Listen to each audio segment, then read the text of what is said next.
Did you know one man nearly destroyed the Roman Empire using war elephants? In 218 BCE, Hannibal did the impossible. He crossed the frozen Alps with 37 massive elephants and 90,000 soldiers. Romans had never seen anything like it. Their empire seemed untouchable until this Carthaginian general appeared from the mountains. Battle after battle, he crushed Roman armies. At Trebia, at Lake Trasimene, Roman blood soaked the earth. Then came Cannae.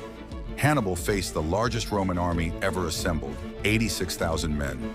Using a brilliant double envelopment, he surrounded them completely. 50,000 Romans died in a single day, crushed and trampled in the chaos. Rome itself nearly fell to one man's genius.